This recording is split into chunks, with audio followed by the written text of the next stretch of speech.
I'm Coach Corey Wayne, and this is my video coaching newsletter. And the topic of today's newsletter is going to be Fear of Loss Destroys Attraction.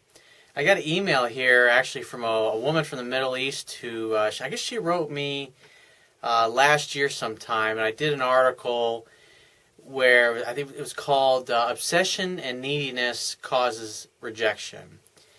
And basically what this woman was doing is she was courting, her and this other guy were courting each other, and she basically acted very needy, very insecure, was calling him all the time, pestering him, sending him emails. Whenever he's online, she'd send him an instant message. And she'd get upset when he'd say, hey, I'm real busy right now, but I'll get to you later. And she just basically drove the guy away. And so she was like, well, how do I get this guy back? And so she basically got him back, but I'll get to her email in a second because there's just one thing that I wanted to talk about with this regarding the way I used to act, because men and women do it to each other.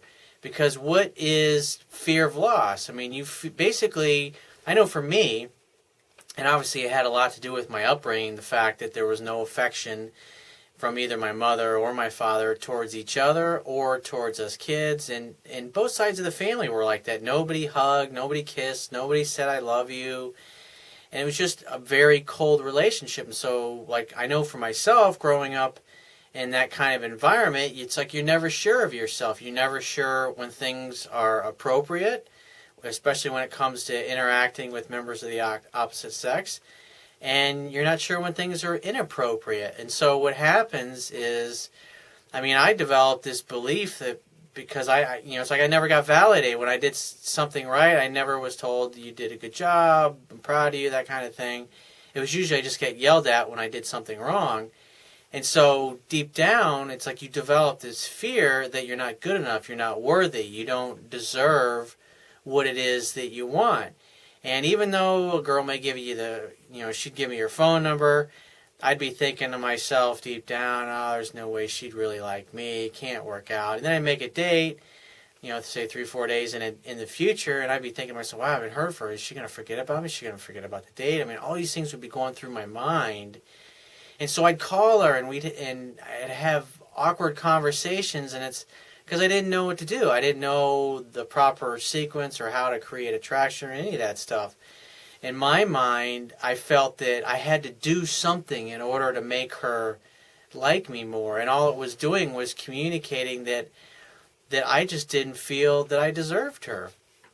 And so, it was, in essence, my behavior was just saying, I'm not worthy, I don't deserve you, and it's only a matter of time before you find out what I'm really like. And once you find out what I'm really like, then you're going to be gone.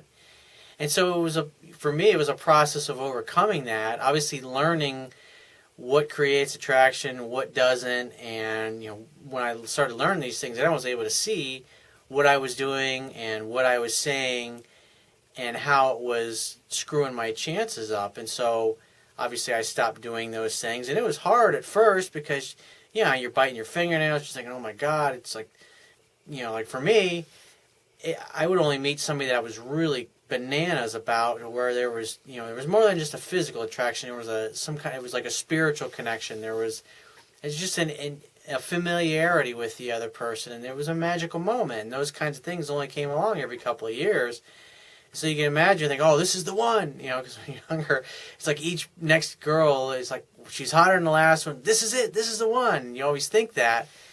And, for me, I'm trying to overcome these insecurities that I had at the time. And it was nerve-wracking at first, but the more you do it, the more you see, wow, this shit really works. And then you start getting in relationships with these type of women who normally, like for me, I would never get past a second or third date. And then these are women I'm sleeping with, I'm dating, they're my girlfriends, I'm having relationship with them for several years. And, before I was only getting 2 or 3 dates, and that was it. I was blowing it. And so it was an amazing experience, but it was hard to overcome because you're facing all your demons and your irrational fears and your insecurities. And so I'm going to read this to you. She says, I hope you're doing well, and I'm sure you forgot me because you are a famous person. Don't put me on a pedestal. Just another guy. The only thing that separates me from the average person is I just simply apply better successful success principles on a more consistent basis than most people do. And everyone needs to ask for your advice. And she says, you're severe a little bit. And, I use adult language. I don't bullshit people. And in my line of work, I have a lot of people, I'd say the majority of people that come to me, they've got irrational fears and limiting beliefs running around in their head. And I simply have a very short period of time to catch them and to grab them and to shake them out of their comfort zone and to wake them up. And sometimes I got to be brutally honest with people, and I'm dealing with adult subjects here. And if someone's talking to me and I could tell that they're totally bullshitting themselves, or they're blaming somebody else for the reason that they're not having the success that they're having, it's like you got to be honest with those people, because there's probably too many people in their lives that are just placating them. They're talking nice to them and just blowing smoke up their ass. And what they really need is a dose of reality so they can realize, holy shit, this is what I'm doing wrong, and this is what I need to do right, and so they can take corrective action. And so, my attitude is people get offended at my language. It's, hey, it's a free country. This is America. It's called freedom of speech. And if you don't like my language, there's plenty of other people that you can follow. If you want somebody who's politically correct and will blow smoke up your ass, and there's plenty of those people out there. They're not going to be able to help you very much, but they're out there. So she says, all she was saying here is that she said, I did unsubscribe. She says, in my country, basically she's in a very conservative Muslim society, and so in her country, obviously a lot of the stuff that I talk about is just, there's no way. You got women walking around with veils, the hijab, or the burqa, the full-on thing, where they're covered pretty much head to toe. And so it's just, women in Western societies have been, over the past 100 years, have got their own rights, and basically they got tired of putting up with the shit from men, and they stood their ground, and finally the men caved. And women in the Middle East are starting to experience that now. I was watching, there's been a bunch of videos on YouTube of women in Saudi Arabia, because women aren't allowed to drive there. They're like, you know what, screw you. And they're hopping in their cars, and they're taking them out for drives, and they're filming themselves, and they're putting it on YouTube, and they're defying the government. And they're saying, why can't women drive? This is bullshit. And it's the same kind of stuff that we saw in the West 100 years ago. It's just women have just said, you know what? You men are not going to tell us how we're going to live our lives and what we can and can't do. We're perfectly capable of driving ourselves around and taking care of ourselves. I mean, in Western society, women, they don't need men for shit. If you're a deadbeat father or a husband, she'll fucking leave your ass, go get a job, and raise a kid on her own without your help, without your support, and without your money. And that's, women have been showing for decades, at least in the West, that, hey, they don't need men for anything. I mean, they can take care of it themselves. And I see that same thing happening in your society. So she basically said, I unsubscribed to your newsletter. But, my answer in response to that is, hey, you still came back and you're still asking me a question. Because obviously there's truth to what I'm saying. And, truth doesn't need any explanation. It simply is. She says here, so basically what happened is she got back together with him. And they went out on 4 dates. And her problem is that she wants him to drop whatever he's doing and talk to her when she calls. And here's the thing you got to understand about men, honey, is that when we're focused on our purpose, you understand masculine energy is all about succeeding, achievement, purpose, drive, direction, accomplishing things in life. And us men, we need to feel that we have the freedom to go and slay the dragons, so to speak, during the day. We don't want our girlfriend or our wives blowing up our fucking phone 10 times during the day. Why haven't you called me back? Are you okay? Is there something wrong? I mean, maybe he's in a meeting. Maybe he's busy.